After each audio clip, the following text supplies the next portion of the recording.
Hey, what is going on, everyone? This is your boy Tanveer Syed, the Bengal Dragon. Make sure to hit that like, subscribe, and bell notification buttons, as all your support in that freeway really helps this channel grow through the YouTube algorithms and would go a long way in helping a legally blind YouTube content creator remain motivated to continue making a variety of different type of videos in this channel.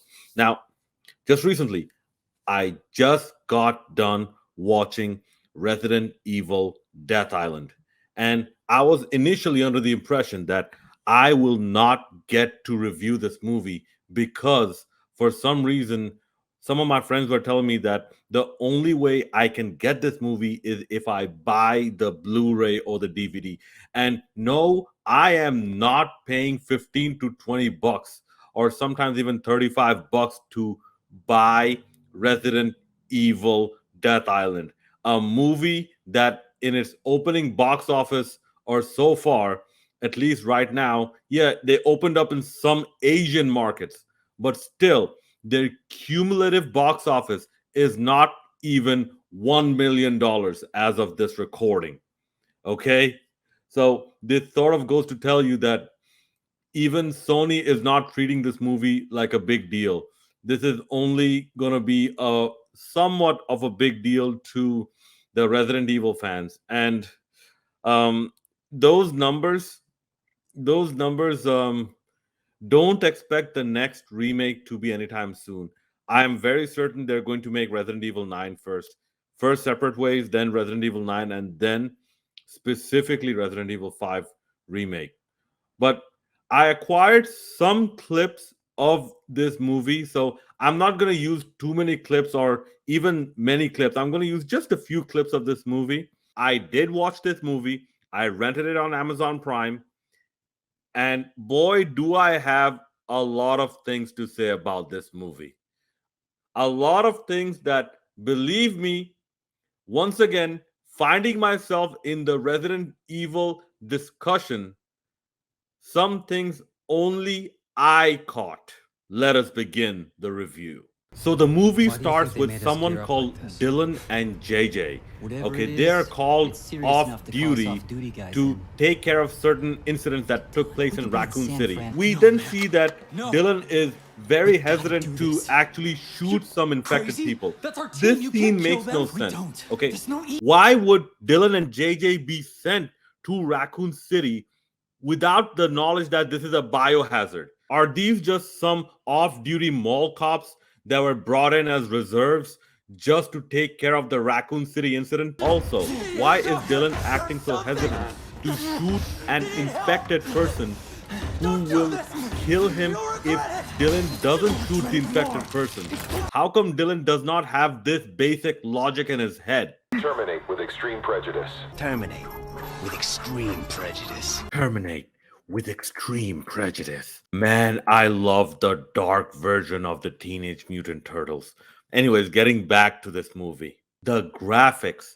Man, if a legally blind person can figure this out, that the graphics seem so primitive, okay?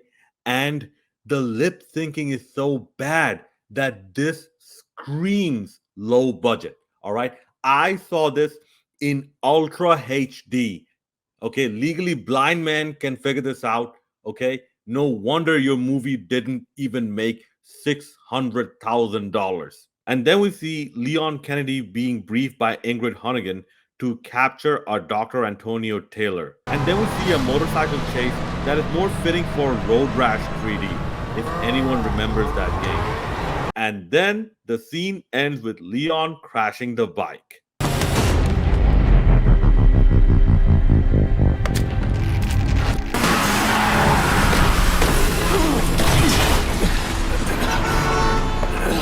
Is this some type of running joke? I mean, Leon has been with Stratcom slash DSO for at least 11 years by this movie. This movie takes place in 2015. Resident Evil 4 takes place in 2004. And Leon still doesn't know how to drive a bike properly for a chase? What kind of secret agent is he? This was my literal reaction watching this scene.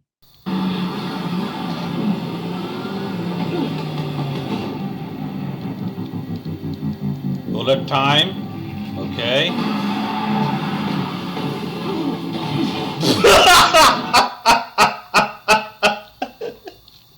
Bro, you've been with Stratcom or DSO for how long?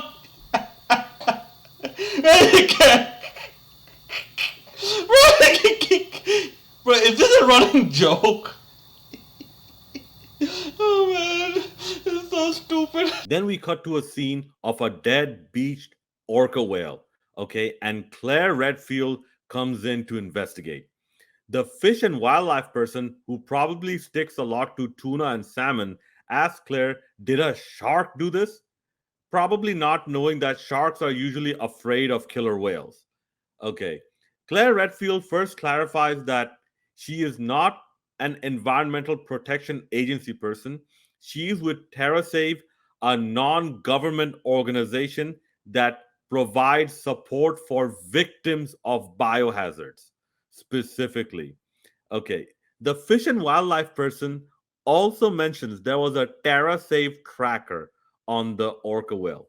Why is there a TerraSave tracking device on an orca whale if Claire Redfield is with TerraSave and not part of an environmental protection agency? Then we see Jill Valentine in a Resident Evil 3 outfit investigating an abandoned facility for possibly some survivors. After some comedically bad zombie fighting, the BSAA break in and hold her up, asking her to raise her hands or something. Chris walks in and says that, stand down, she's with me. Wait a moment. Jill is working for the BSAA. Why will BSAA members hold up another BSAA member like that? That makes no sense. People, we just started this movie. There's just so much stupid. But then Chris asked, why did she go at it alone? Jill replies, I'm not waiting for backup when there's a chance someone is in danger, and just walks away. This is the first line that tells you that Jill is suffering from some type of PTSD, and going against BSAA orders is actually a compensation mechanism. You see this in people going through trauma. A lot of things that they do, they overcompensate. Okay, it's the mental state that you're in. Then we cut to Rebecca and Chris, where Rebecca mentions that this new strain of virus is actually something very unique, where the person getting bitten, they don't transform, they just die. I'm like, okay, so it's a version of T virus that doesn't spread from person to person. It's a less infectious version of the traditional T virus, then. Okay, but they also talk about Jill's PTSD. Okay, and this is one of the better parts of this movie. Chris and Jill also have this discussion about overcompensating, about basically going headfirst into situations just because your instinct is telling you to do, just because you are doing this as a response to your trauma, where your head stops working and your reptilian mind, your instinct takes place in terms of rational decision making. And believe me, if you've seen or studied people enough, you know that this type of instinctual dependence is where a lot of big mistakes happen in terms of decision making. But what confuses me is that Jill and Chris basically indicate that Jill went through a lot of rehab and she was finally able to rejoin the BSAA. Then why did the BSAA members hold her up at gunpoint? Didn't they know that Jill works for them? Rebecca also says that Jill basically blames herself for being mind controlled by Wesker and coming after Chris and Rebecca as violently as she did. And Jill basically says that she knew what was going on, but she couldn't stop herself. And it was like living in a nightmare. And then one of the best discussions that I have come across in any Resident Evil content happens. People, go watch this scene again. The context is about dealing with nightmares. Okay. Jill says it's like a nightmare you couldn't wake up from. The context is nightmares, and Chris specifically brings up Piers. Okay, they were very close, they were comrade in arms. Chris even saw Piers as his successor, as one of the higher ups in the BSAA. And then Pierce gave his life to save Chris.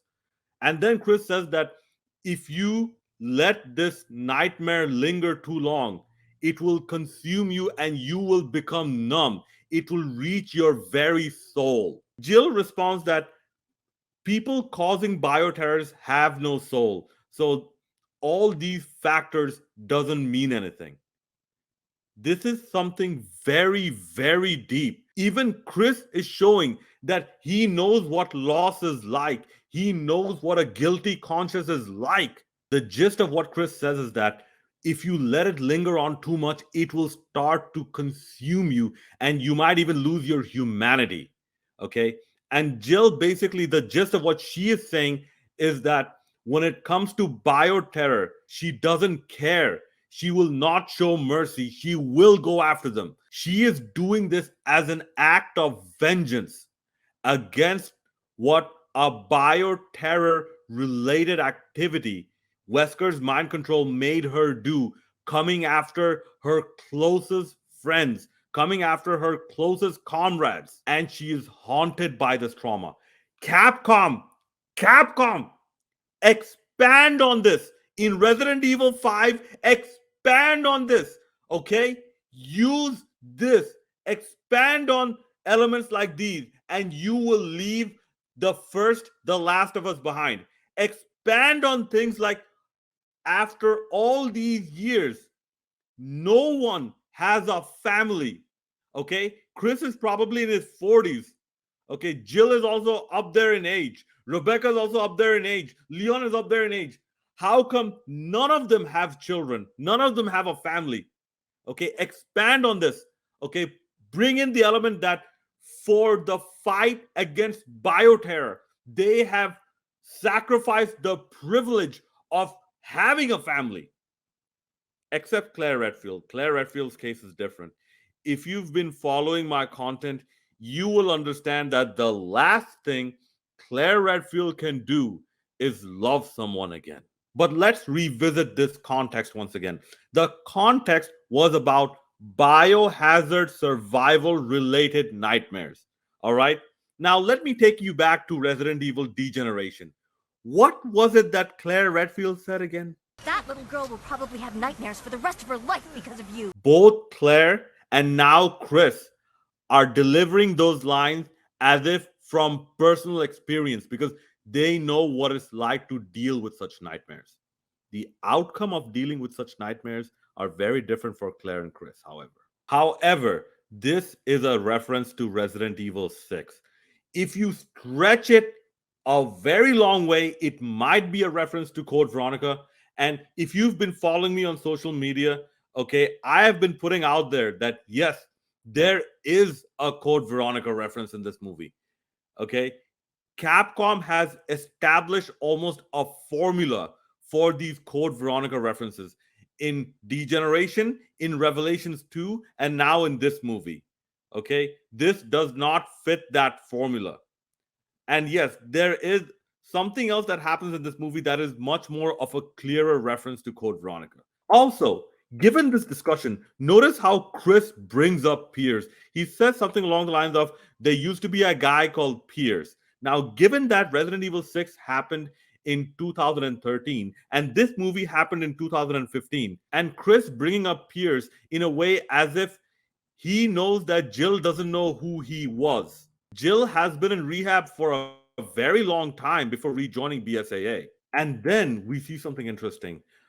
Dylan is actually forcing Dr. Taylor to work on something and then basically plays Russian roulette with Dr. Taylor and then himself as well. And Dylan says something like, well, fate decided you'll die some other way. Capcom, expand on this, okay? Expand on how loss manifests in different people, different ways.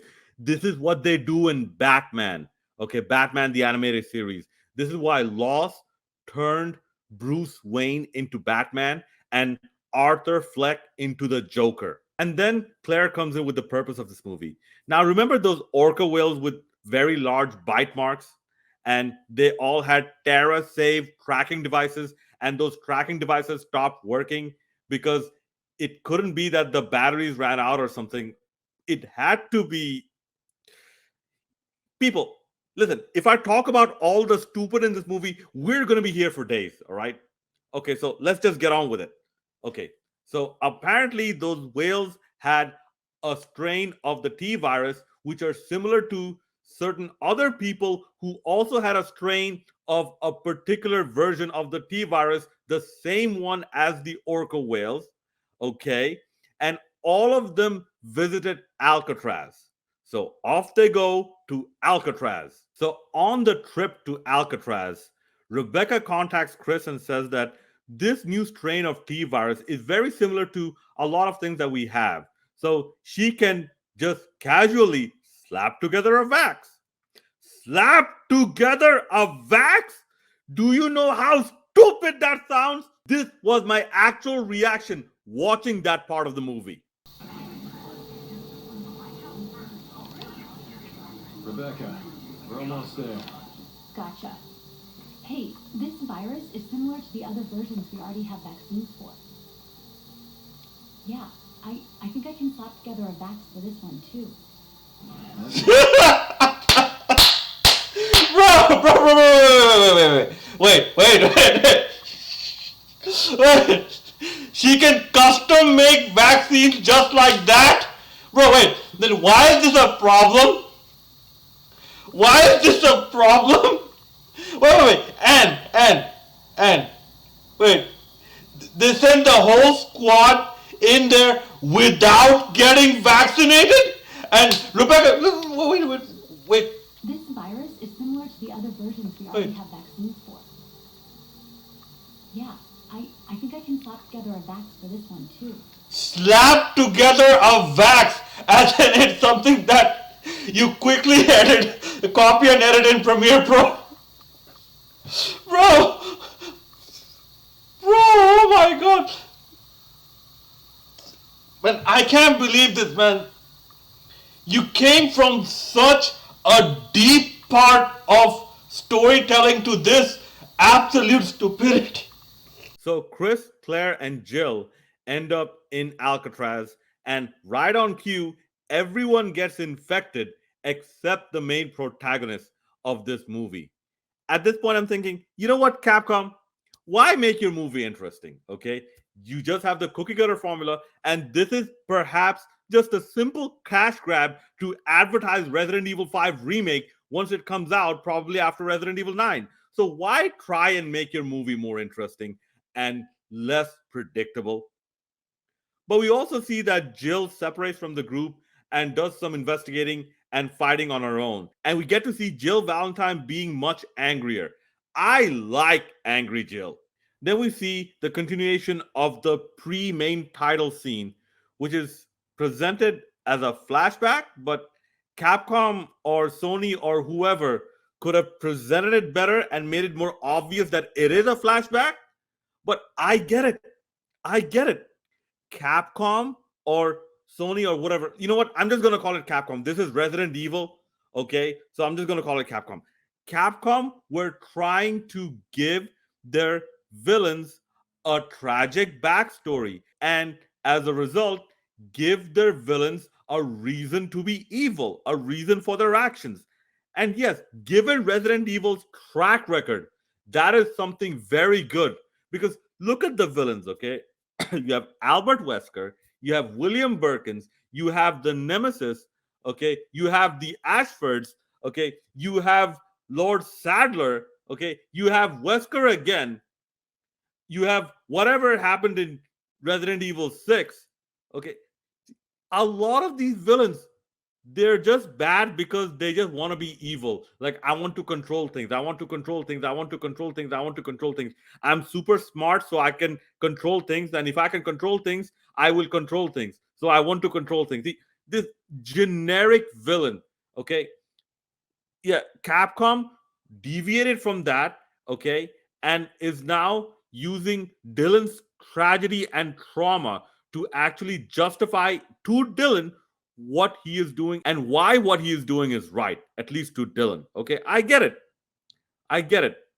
It could have been executed better, but I see what they're going for. They tried something similar with Curtis Miller, okay, but Curtis Miller is a bit more of an anti-hero instead of a villain. Capcom killed him off in one movie.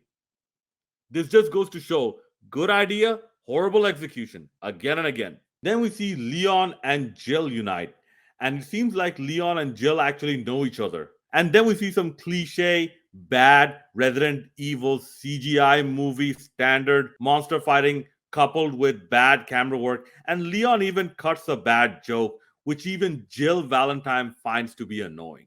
Then we cut to Claire and Chris, who runs into, well, some person who introduces himself as Tony Davis. Okay, at least have a more creative name, buddy. But he reacts to the name TerraSave and refers to the Harvardville incident, calling TerraSave a cult and a bunch of terrorists for causing the Harvardville incident. Very interesting. This is definitely a reference to Resident Evil Degeneration, but a terrorist cult? From what I can gather from Resident Evil Degeneration, people like TerraSave, and even the opening of Resident Evil Revelations 2, it seemed that the general public was on their side.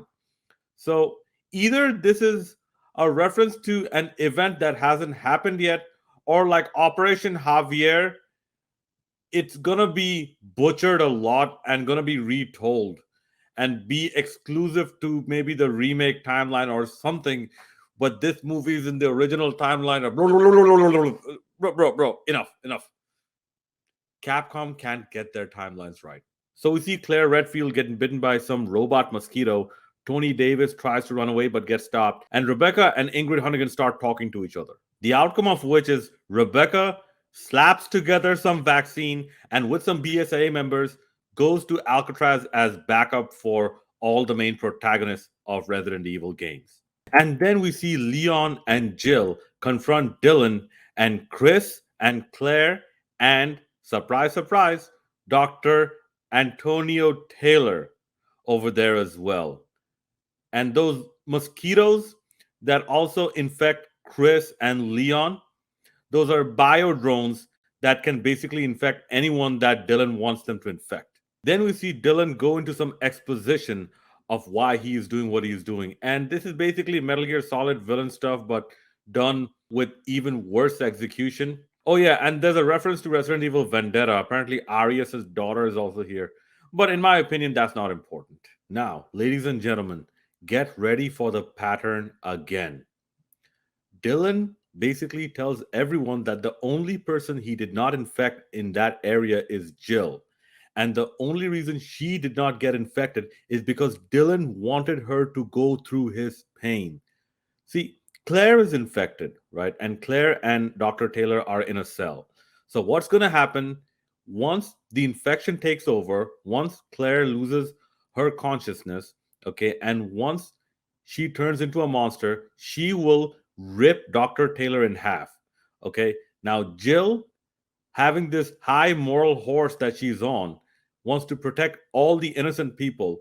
Dylan is saying that, okay, you want to protect Dr. Taylor, you have to kill Claire for that.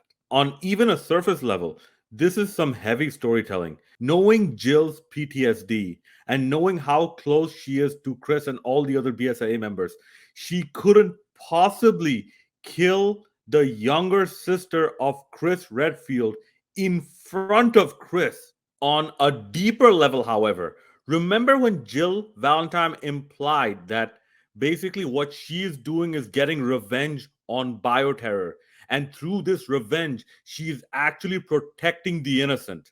Okay, she's protecting people, she's saving lives, but her wrath is all towards people who cause Bioterror, because this is now personal. This is an act of vengeance for her. And Dylan basically in this setting is making Jill Valentine pay a price for her vengeance, pay a price for her mission, for her cause. Give this exact idea to Sony Santa Monica Studios, and what do you get? Understand this, Smith God. I will stop at nothing to destroy Zeus. But I understand. On a storytelling level, on a character development level, it is not fair to compare the writers of something below mediocre as Resident Evil when it comes to character storytelling to the greatest story ever told in gaming and the franchise that has that in God of War. That is like comparing a person who just took one boxing lesson to prime Mike Tyson. It's just not fair. But I'm just telling you that this idea, if well executed, has a lot of potential, and Sony Santa Monica Studios showed this. As for Dylan, I like this villain, man. I would have liked him more if instead of Jill, it was either Chris had to kill Claire and save an innocent life, or Claire who has to kill Chris and save an innocent life. But everyone, this movie is about Jill Valentine and the Resident Evil 5 remake. More on that later. But then we see the plot convenience Rebecca Chambers with slapped together Vax making her way to all the other protagonists. And in Resident Evil, all of the major good guys who are important, all of them have to survive all the time. Okay, unless your name is Ethan Winters. Okay, and then even from the grave, through psychic powers or something, through apparently the mold and fungus can do whatever the plot wants you to do. Okay, but you see what I mean? Very good ideas. Capcom always fails in execution. Again, failed in execution. And then Dylan refers to everyone individually. Leon, Dylan mocks for his blind faith in the government. Okay.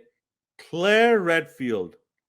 Dylan basically says that all you do is provide bandaging. You never go after the actual source of the problem. Okay. You let other people do the dirty work while you just basically sit back and do the menial tasks. And Dylan says, I bet you do it out of pride. And Claire just says, nothing wrong with helping people. People, pay attention. Even Dylan is saying that Claire is the only one who is not boots on the ground aggressor. Okay? That Claire's the only one who lays back and provides supplemental support to everyone whenever possible. Basically, Dylan is implying what I discovered. Okay? Yes, this blind man discovered that Claire is the only one who does the supplemental support stuff and is not the aggressor. Okay? Claire Redfield, if she finds herself in a biohazard, she knows how to survive, but she will never alone go into a biohazard of her own volition. Okay, people, think. Considering how many biohazards Claire Redfield has been through, and considering that everyone in this movie who are the protagonists are doing what they do to help innocent people.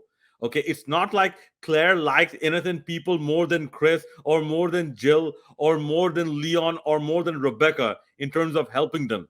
No, considering that all of them are doing this to help innocent people, but Claire is the only one who cannot be an aggressor.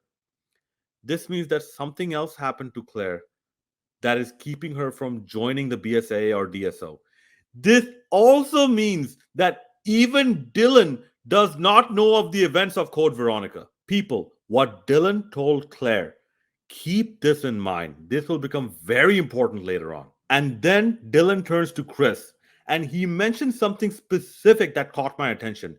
Dylan mentions that in every mission Chris has been on, he has lost people. He has lost soldiers, friends on a deeper level. Remember earlier in the movie when Chris said that if you let the nightmare consume you, it goes into your soul and you become numb?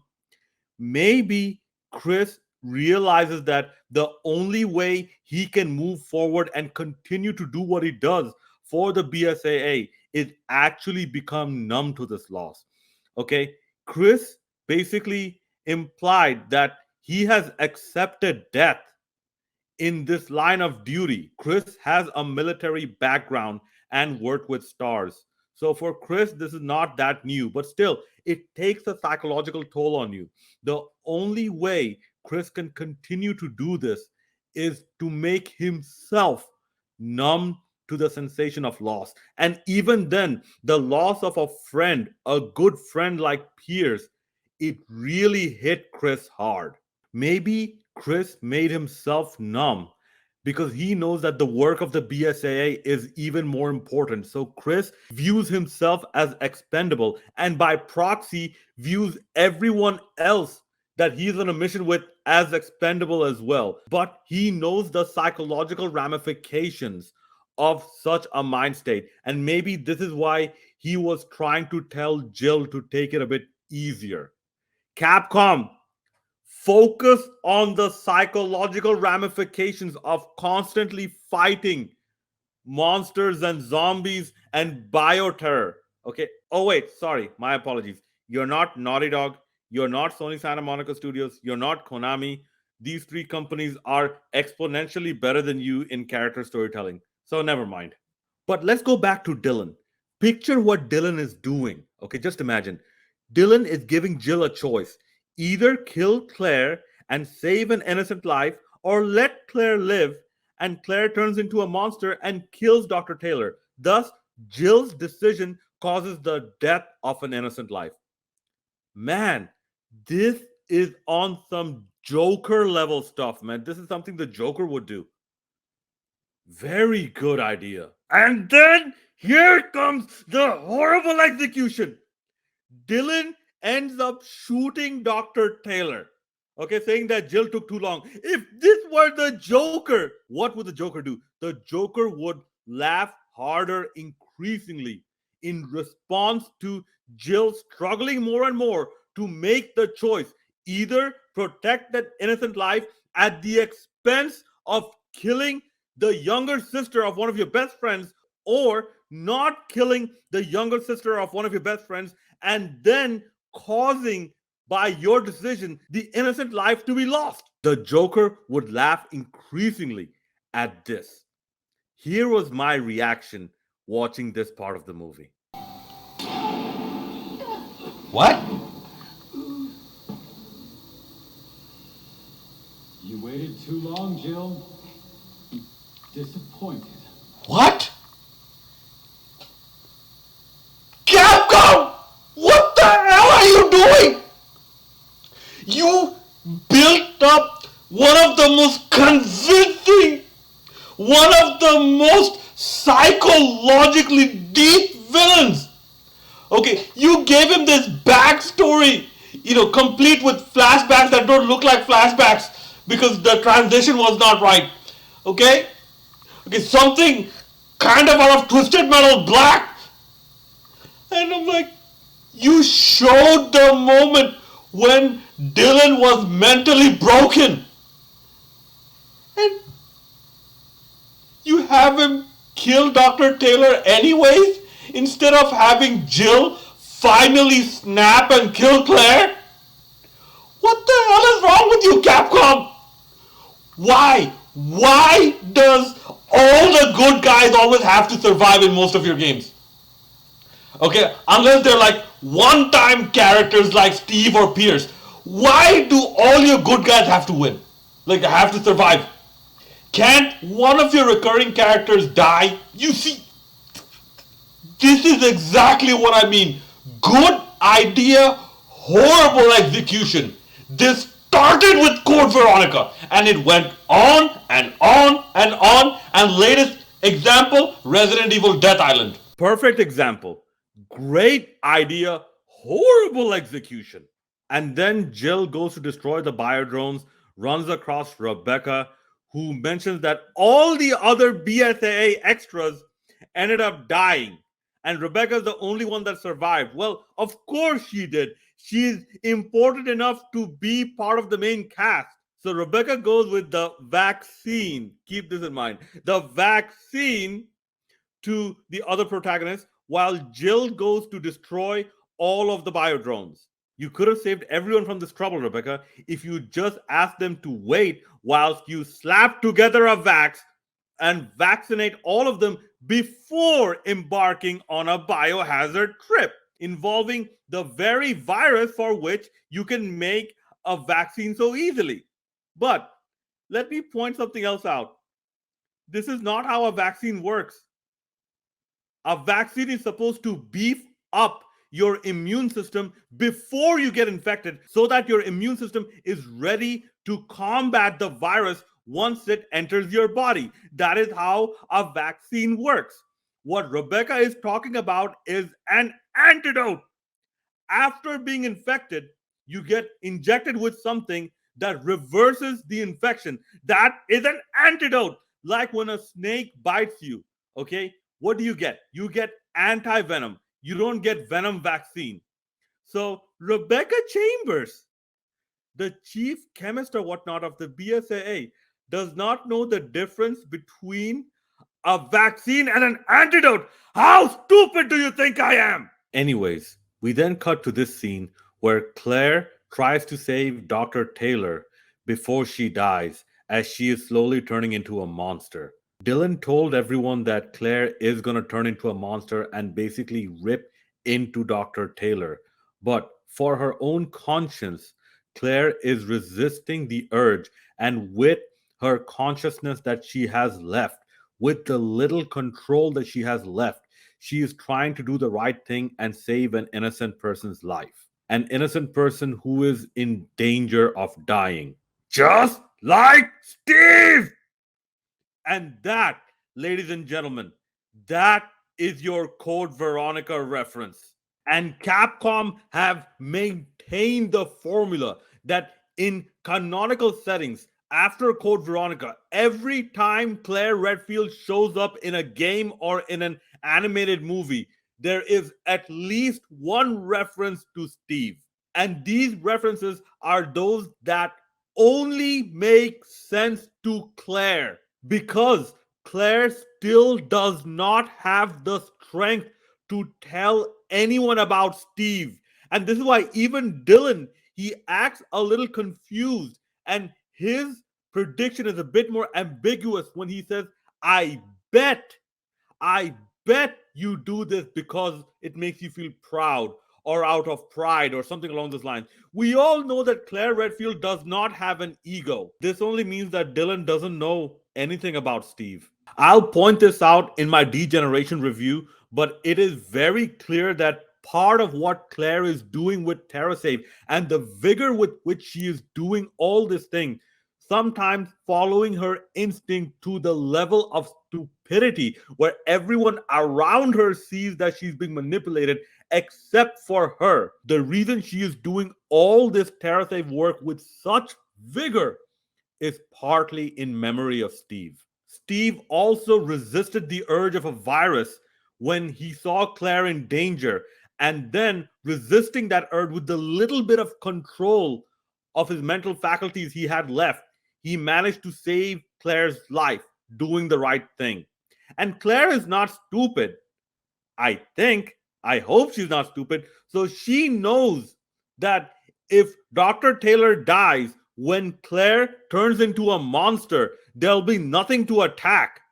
Instead of curing Dr. Taylor and then Claire turning into a monster and then causing Claire in the monster form to have Dr. Taylor die a more painful death. Okay? If it's the latter, then Claire is one sadistic person. And we all know that is not the case. But she does this anyways. Not because she is sadistic, not because she's taking her revenge on Dr. Taylor for bad mouthing TerraSave. No.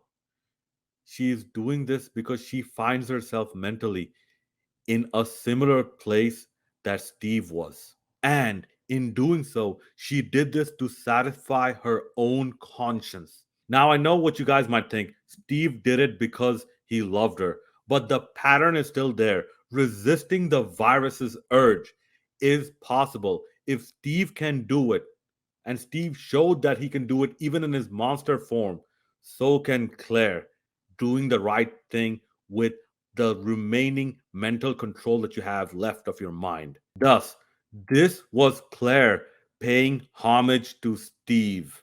So, to reiterate, this is the rule, the pattern that Capcom have set when they reference Code Veronica.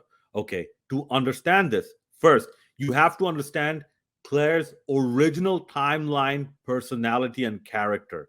Okay, Raccoon City Cinema did a very good job translating the Japanese guidebook of Resident Evil 2, where a lot of misconceptions in the Western world about her, or at least some of them have been corrected. So thank you, Will from Raccoon City Cinema. I found this out the hard way, so I did take my victory lap as well. Second, you have to have a slightly above average understanding of human psychology and how the mind deals with trauma. And third, you have to have a very keen perception. And blind men can do it, so can people who are not blind men. Capcom maintained the rule in referencing Code Veronica. One, these references happen in Claire's presence most of the time. And two, these references, when they happen in Claire's presence, they only make sense to Claire because Claire does not have the strength to tell anyone about Steve yet. And this subtle reference is missing from Infinite Darkness. Okay, Claire is there all the time. This is missing from Infinite Darkness. And this is why I don't consider Infinite Darkness to be part of the main canon. I consider it part of the remake canon. And people, you have to understand its importance. You have to think at a deeper level. Remember, to Claire, the very fact that she's alive and she was able to properly reunite and escape with her brother is because of Steve resisting the urge of the virus and saving her life. So, just that fact alone, Claire emulated that when she got the chance in memory of Steve. And this is why this will make more sense in the Degeneration review because I've already finished writing the script for that. But this is number 16, the effect of losing Steve on Claire's psyche.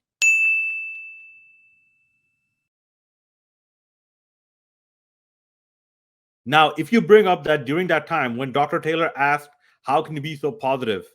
And they said they got Jill or something. I went and rewound and watched that clip, that part again and again. Notice who doesn't say anything. Claire. Claire doesn't say anything. Leon and Chris say, we got Jill and we got Hope and all this stuff. This also tells you 17 years down the line, after the death of a guy she knew for one day, Claire still did not come to terms with his death. I will start believing that she started to come to terms with his death when she herself starts to explicitly talk about him to other people, not just make subtle references that only make sense to her and no one else. And Capcom, if you're ever going to remake Code Veronica, if there is a Steve character in Code Veronica that ends up dying, saving Claire's life, okay, whatever the relationship between Claire and Steve may be, have that Steve say this line: nothing wrong with helping people. This will add even more context to Claire saying nothing wrong with helping people, that Claire remembers what Steve said verbatim. Claire already showed this in Revelation, that given the context, Claire remembers what Steve said word per word. So she remembers everything that happened in a chronological order after all these years. Just goes to show what an impact it had. So, anyways, getting back to Death Island, we see Rebecca Chambers come in, and with the vax she slapped together, also casually, ends up curing everyone in less than a minute or so. Claire even says this is very fast acting. And Dr. Antonio Taylor dies as a result of his wounds, giving Claire a backup failsafe to destroy the biodrones. So we see Leon fight Arias' daughter and kill her. Dylan infects himself with a virus and merges with a monster.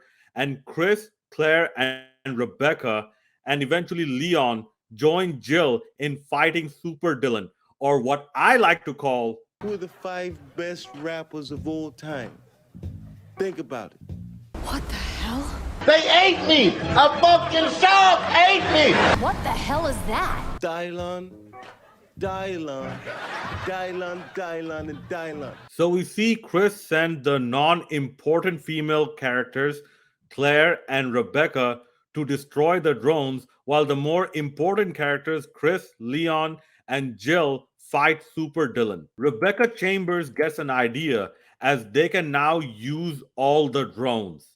And then we see Chris Leon and Jill manage to kill Super Dylan after getting weakened by all of its own virus through the biodrones, kind of like Bane from Batman getting overdosed with venom. And finally, we see all the good guys escaping in the chopper, Jill staying on screen the longest. Overall, man, this is the Code Veronica treatment all over again, filled with very good ideas, but with horrible, horrible execution. Okay, maybe the execution wasn't that bad, but it leaves a lot to be desired, people. You had one of the most convincing villains in the Resident Evil series. He is doing whatever he is doing as an act of revenge against the world, which he views as an extension of the control of larger organizations and corporations that made him kill his friend. I want to say that this movie buried Leon, but Leon ended up saying the most sensible line in this movie. And by the way, yes, I got into another argument about the overall primary purpose of a certain game. Okay. Leon ends up saying the primary purpose, the takeaway message of this movie, that yes, the world is absolutely twisted and messed up, but we have to do our part to make things better, not mess it up even more. Jill Valentine, she has been presented very well in this movie. In fact, perhaps the strongest that I have ever seen Jill being presented, strongest amongst everyone else in this movie. Okay, she's clearly haunted by the events of Resident Evil 5. Okay, and maybe a little bit before that as well, when she got fully under Wesker's control. And given that she perhaps doesn't know who Pierce was, she was at least 4 years in rehab to just be made operational. She still did not fully come to terms with it, but she at least has been made functional enough so that she can carry out some BSAA duties. Jill Valentine shows that she has a personal vendetta against anything Biohazard related. But unlike Claire Redfield, who also has a personal vendetta against anything Biohazard related, Jill Valentine actually has the strength to confront it and to be the aggressor. And so much so to the point that she will even walk into a biohazard on her own, trying to save a life that is in danger, even potentially, even if it means she is going against BSAA orders. Capcom needs to expand on this in Resident Evil 5, making Resident Evil 5 a masterpiece. Okay, yes, I did not focus on the action because by this point in my life, I am done with the action. Okay, I will call out the action when it's stupid, not when it's that good. Yeah, because it takes a lot for me to be impressed by the action. This is why I did not bring up all the escaping and all the stunts and all the gunfire. Like, whatever, man, whatever. You're acting as if I haven't seen it before. Okay, yes, even being legally blind, little vision I've had, I saw these type of things enough where I am now tired of it. And for me, it's just boring. But this character storytelling, yes, I am into that. Capcom needs to use this and make Resident Evil 5 story an absolute masterpiece. Okay? They put Claire Redfield, the original timeline Claire Redfield. Yes, people, there are two timelines. Okay? There are indeed two timelines. And I can debate anyone on this, that there are two timelines. Okay, in the original timeline, which this movie is a part of, Capcom put Claire Redfield in this position at the end of Code Veronica. Okay, I have watched the cutscenes of Code Veronica enough, and by enough, I mean a few times, to understand exactly what they were trying to do and exactly what position that they were in. Okay, did you know that by the end of Code Veronica, if you paid close attention, they imply that Steve is not dead? Did you know that? Let me know if you figured it out in the comment section below. I mean, I already posted this in a comment section of that person, but anyone else, let me know if you figured it out in the comment section below. How Code Veronica implied that Steve is actually alive. Okay, thus setting up material for Code Veronica 2 and Code Veronica 3. Okay, Capcom put Claire in this position before, but they fumbled the ball so much that the ball deflated. They put Jill Valentine in this position now, and they made her have a very good start. Okay, this in terms of character storytelling, the start is very good. Let us see what they do. Okay, they should have done this with Claire Redfield, or else you would not need the first Last of Us to tell you how a character story can be told in the setting of a biohazard. And considering how much focus Jill's character got and how little, if any, focus Claire's character got in this movie, she actually got the least. Okay, the next game to come out in terms of remake is Resident Evil 5, and it is not going to be Code Veronica. In fact, there are ways to circumvent the events of Code Veronica altogether. All you need is one episode or one flashback where Claire and Chris reunite. That's all you need. Then you don't need Code Veronica at all. And if you think about it, why did Claire need to be in this movie? Was she there just for fan service? What, the orca whale thing? Couldn't someone else have found out the thing about the orca whales and the connection to Alcatraz people? I don't know. Someone who works with strains of the T virus and can slap together vaccines that double over as antidotes? Chris Redfield's character also got a lot of focus. That tells you that he is also next in line for many more Resident Evil appearances. And speaking of references, speaking of homages and whatnot, if you pay attention to this movie, almost every Resident Evil canonical material has been referenced. Almost. Let's see. You have zombies, so Resident Evil 1. You have Claire and Leon, so Resident Evil 2. You have Jill in her Resident Evil 3 outfit, so Resident Evil 3. You have Ingrid Hunnigan, so Resident Evil 4. You have Chris with the BSAA, so Resident Evil 5. You have Dr. Taylor bring up Harvardville, so Resident Evil Degeneration. You have Arias' daughter, so Resident Evil Vendetta. And Leon, I believe, works for the DSO. That might be a reference to Resident Evil 6. I haven't seen Damnation, so I don't know if there was a Damnation reference in this movie. Guess what is not referenced? Resident Evil Infinite Darkness.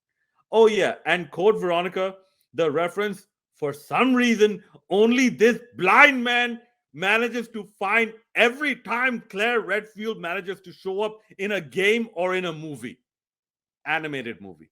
But it's okay. These Code Veronica references, 16 of them at least, between Degeneration, Revelations 2, and Death Island. It's okay. Blind man sees many things.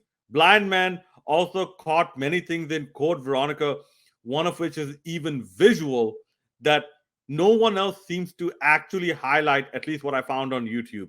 So it's okay. Blind man is used to being alone on an island, but this island is full of legit. In terms of voice acting, however, man, Kevin Dornan nailed it, man. Absolutely nailed it. He sounded like a battle-tested gruff, and I want this battle-tested, internally numb and exhausted Chris Redfield to show up the next time, okay? Because this is very realistic in this regard. Someone who has been in the field with the BSAA for so long, losing people after people, members after members, okay? You would expect that person to sound internally exhausted. The voice of Dylan was also very good. I don't know who did that, but it was also very good. Matthew Mercer as Leon, yeah, he was good as well. Nicole Tompkins as Jill. She seemed disinterested. I don't know, maybe they could have gotten someone better instead of Nicole Tompkins. Stephanie Panisalo. Oh my God. People, nails on a chalkboard. Okay, I'm sorry. When you can't even get her voice actor right, then how do you expect people to even begin to remotely like the remake Claire compared to the original Claire? I know Alison Cord is beyond playing Claire Redfield at this point, okay? But couldn't you have gotten someone like Laura Bailey or Felicia Day? Maybe at least then your movie would have made at least $700,000 instead of less than $600,000 worldwide box office. Overall, however, this actually wasn't bad. I mean, I was expecting something worse going into an animated Resident Evil movie. Okay. And yeah, they reunited all five of them. You know, it's like the Avengers. Bro, I did not care, people. I did not care because Capcom are not Marvel Studios at their best. Okay. Capcom cannot do anything at all ever in their lives that comes close to Avengers Infinity Wars or Avengers Endgame. Okay. But still, they tried to do something different. Okay. They tried to add a lot more character storytelling in this movie. Granted, there were flaws and the execution was very bad from time to time, so much so to the point where I wanted to literally rage quit. But if you're a Resident Evil fan, definitely a one-time watch. I would have given this a 7 out of 10, but that is not how a vaccine works, okay? 6.5 out of 10. Thank you so much for watching this video. Make sure to hit that like, subscribe, and bell notification buttons, as all your support really helps me remain motivated to continue making a lot of videos on this channel and would really help this channel grow through the YouTube algorithms. And also do leave your comments in the comment section below on what you thought about this movie and if you caught all the things that I caught in this movie. I really look forward to your comments. This is your boy Tanveer Syed, the Bengal Dragon, signing out. I'll see you in the Resident Evil Degeneration review, my next big project.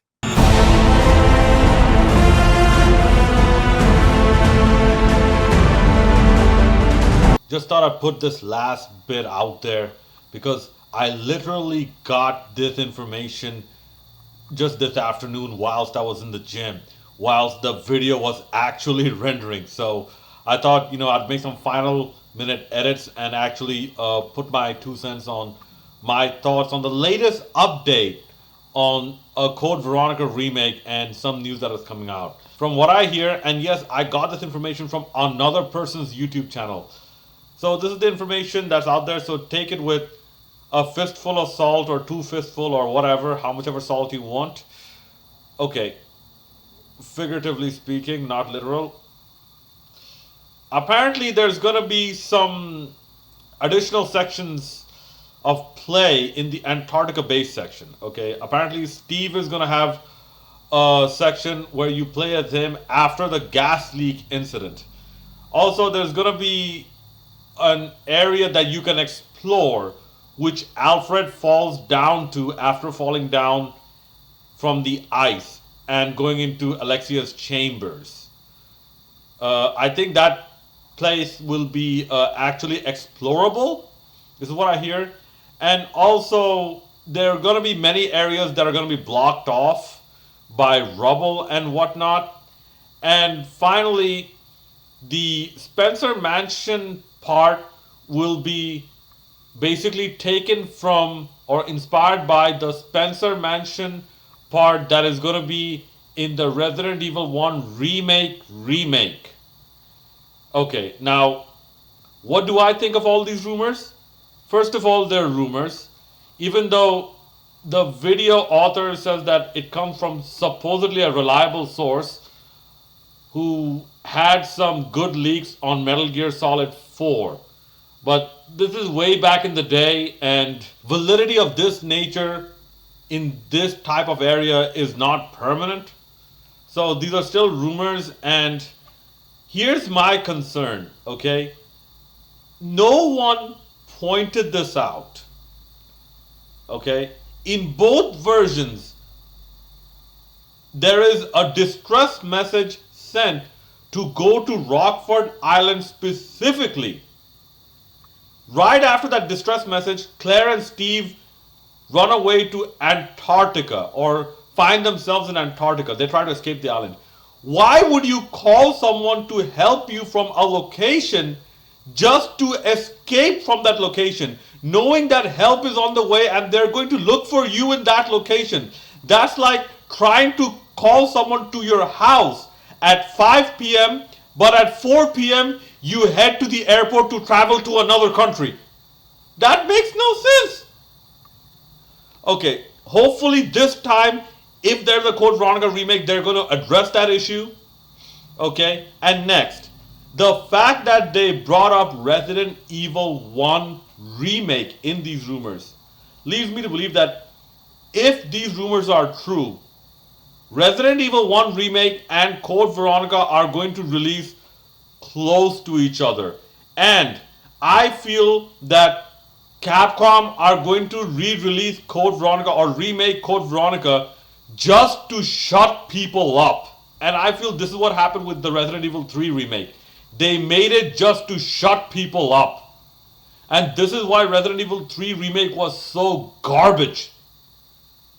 If you guys get a Code Veronica remake that's garbage, I mean, it kinda doesn't matter for me because this is in the remake timeline, so the original Code Veronica X still is valid for the original timeline, in which you have Death Island and in which you have Resident Evil 8 and 9 as well. Resident Evil 1 remake is also going to be in the remake timeline. But putting all of these together, my final thoughts are, they are first going to make a Resident Evil that has Jill and Chris. And that is going to get a lot more focus than a Resident Evil that has Claire. Because if you've seen Death Island, you will notice that Claire's focus and parts were so minimal. It's as if she could have been replaced by anyone else from TerraSave, and it almost wouldn't have made a difference. Those are my latest thoughts on these rumors as of August 1st, 2023.